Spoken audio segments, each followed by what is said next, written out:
बिहार की सियासत में लालू यादव के परिवार से एक और सदस्य की एंट्री हो गई है। नाम है रोहिणी आचार्य। रोहिणी आचार्य सिंगापुर से बिहार लौटी हैं।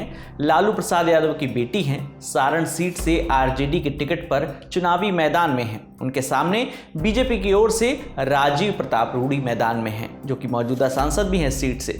रोहिणी आचार्य 2 अप्रैल को अपने पहले चुनावी प्रचार के लिए पटना से सारण पहुंची। ये सारण की जनता का प्यार है, अपनी बेटी अपनी बहन के लिए। ऐसा प्यार मेरे पिताजी को, मेरे भाई को, मेरी माता को मिलता था, वही प्यार और आशीर्वाद आज मुझे मिल रहा है।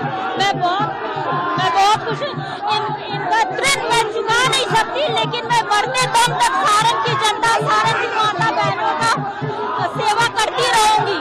अपने पिताजी को मैंने अपनी एक किडनी दी, लेकिन सारण की जनता और बिहार की जनता को।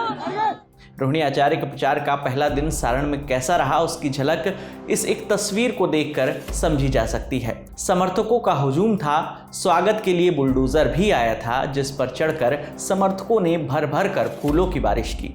सारण सीट से लालू यादव ने बेटी रोहिणी को टिकट क्यों दिया? रोहिणी आचार्य हैं कौन और बीते 2 साल से वो बिहार की सियासत से लेकर देश की सियासत तक में चर्चा में क्यों हैं, इस पर जरा विस्तार से बात कर लेते हैं। सबसे पहले आपको बताते हैं रोहिणी आचार्य के बारे में। रोहिणी आचार्य लालू प्रसाद यादव की बेटी हैं। स्कूली शिक्षा पूरी करने के बाद रोहिणी जमशेदपुर के एक मेडिकल कॉलेज से MBBS की पढ़ाई की उन्होंने। हालांकि बताया जाता है कि रोहिणी ने कभी प्रैक्टिस नहीं की। मई 2002 में रोहिणी की शादी समरेश सिंह नाम के एक शख्स से हुई, जो कि सिंगापुर में IT सेक्टर में नौकरी करते हैं। समरेश का राजनीति से कोई लेना देना नहीं है। बताया जाता है कि उनके पिता UPSC की परीक्षा उन्होंने पास की थी और आयकर विभाग में अधिकारी थे। बिहार आने से पहले तक वो अपने पति और परिवार के साथ सिंगापुर में रह रही थी। साल 2022 में रोहिणी ने अपनी एक किडनी अपने बीमार पिता लालू यादव को डोनेट की थी। ये किडनी ट्रांसप्लांट सिंगापुर में ही हुआ था। उस समय रोहिणी के इस पहल की तमाम बड़े नेताओं ने तारीफ की थी। इसमें वो नेता भी शामिल थे जो लालू यादव के धुर विरोधी रहे थे। उस दौरान गिरिराज सिंह ने रोहिणी की तारीफ करते हुए लिखा था कि बेटी हो तो रोहिणी आचार्य जैसी।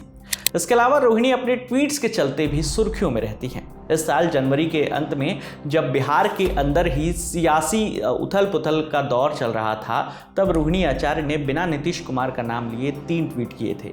इन ट्वीट्स में रोहिणी ने नीतीश कुमार को विचारधारा बदलने वाला और नीयत में खोट वाला शख्स बताया था। दरअसल इससे पहले जननायक कर्पूरी ठाकुर की 100वीं जयंती के मौके पर नीतीश कुमार ने परिवारवाद को लेकर एक बयान दिया था, जिसे लालू प्रसाद यादव के परिवार से जोड़कर देखा गया, जिसके बाद रोहिणी आचार्य ने ये ट्वीट्स किए थे। रोहिणी के इन ट्वीट के बाद राजद और जदयू गठबंधन के CM जो है नीतीश कुमार, वो हो गए थे नाराज। हालांकि बाद में रोहिणी ने तीनों ट्वीट डिलीट कर दिए थे और कुछ दिन बाद राजद और जदयू गठबंधन भी टूट गया और नीतीश कुमार ने दोबारा बीजेपी के साथ मिलकर बिहार में सरकार बना ली थी। खैर, अब यही बीजेपी के नेता जो हैं, जो एक दौर में तारीफ कर रहे थे, वो रोहिणी के सारण से चुनाव लड़ने का विरोध कर रहे हैं। बीजेपी नेता विजय सिन्हा ने तो यहाँ तक कह दिया कि सिंगापुर से बेटी को बुलाकर प्रचार करवा रहे हैं, लेकिन उसी छपरा की बेटी ऐश्वर्या को न्याय नहीं दिला पाए। आपको बताते चले कि ऐश्वर्या जो है वो लालू प्रसाद यादव के बड़े बेटे तेज प्रताप यादव की पत्नी है। मैं बता दूं कि सारण में ही लालू जी की बहू इंतजार कर रही है। क्या उस बहू का क्या दोष था? उस बहू को जिसको सम्मान से 7 फेरा लगाकर लाया गया, हमारी बिहार की बेटी थी। उस बेटी का इस तरह के अपमान करने वाले लोग क्या उस क्षेत्र में वोट के अधिकारी हैं? उस क्षेत्र की एक एक महिला, एक एक बेटी इसका हिसाब चुकता करेगा। चर्चा है कि बीजेपी रोहिणी के खिलाफ प्रचार के लिए ऐश्वर्या को मैदान में उतार सकती है।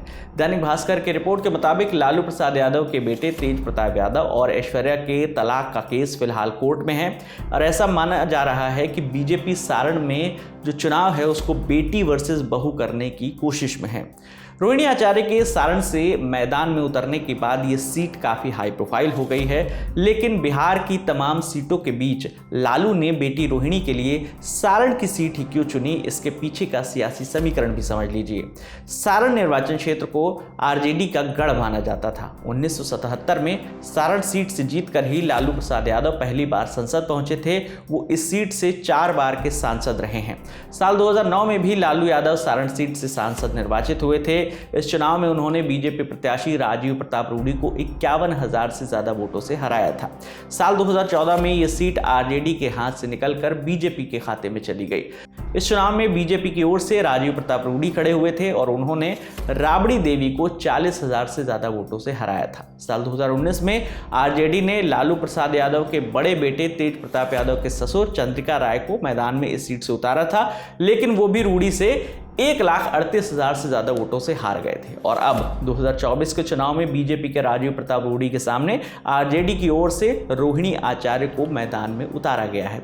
हालांकि रोहिणी का दावा है कि वो चुनाव जीतेंगी और उन्हें जनता का समर्थन मिलेगा।